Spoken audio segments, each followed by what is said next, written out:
Here in the 767 cockpit, I will be showing you the differences that I mentioned in the 757 video that I have. So, one of the differences that I showed you was the difference between the yolks.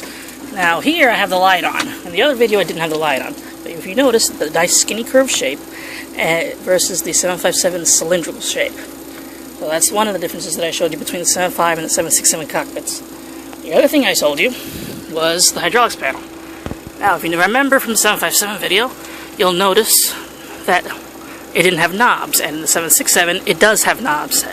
And it's also noted in my 767 flight deck demonstration and explanation video.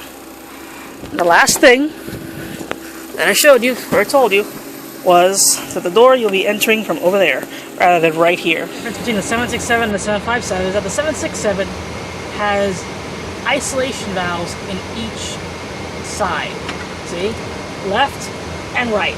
The 757 only has one, which is right here. As a matter of fact, oh, look at that. The 76 also has a center, the isolation valve.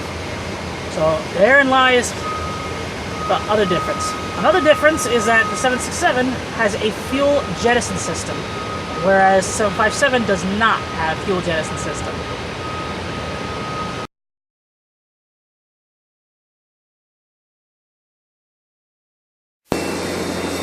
On the 767, the ground maintenance bus is activated by this button right over here. It's called ground service bus.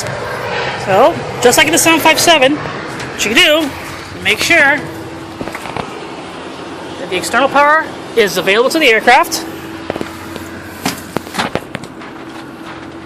Then, what you do is you push the button like that.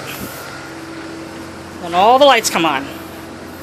Ground bus is 7.6 isn't the 7.5, isn't the 7.3, isn't anything else. It only powers the lights inside the cabin. Okay? Then, shut it off. Just press it one more time. And then that's it.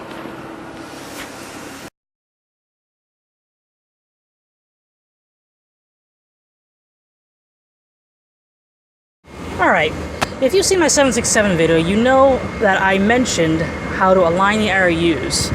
I'm going to show you in live person. So, first thing is we go up to the RU panel, the IRS panel. Now on this particular aircraft, this company did not choose to have the buttons here.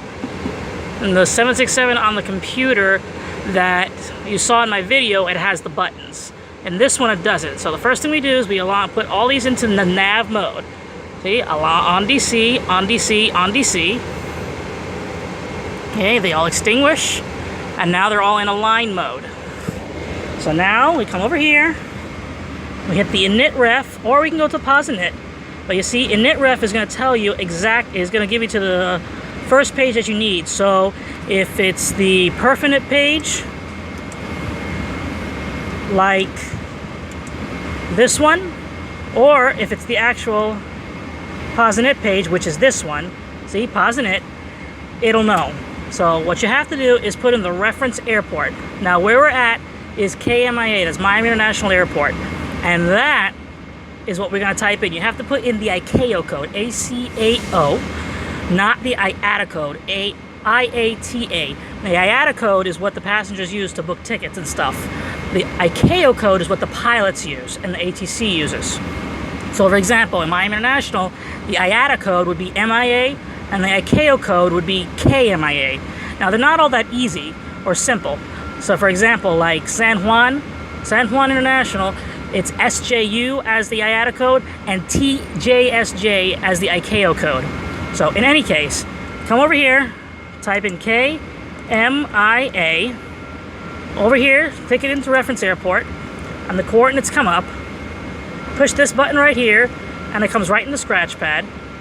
Then you push this button right here, because it's aligned with this, and that's it.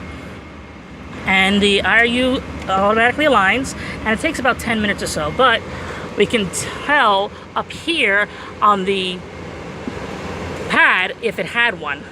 But in any case, that's how you do it. The other thing that you can use is the last position option. Right up here, if it came in from a flight or something, it would have the last position recorded in here, And all you would do is do the same thing. You just push this button, it comes up right here, under here, called the scratch pad. And then you would just put, then the boxes would come, and you just push this button to get it into the boxes.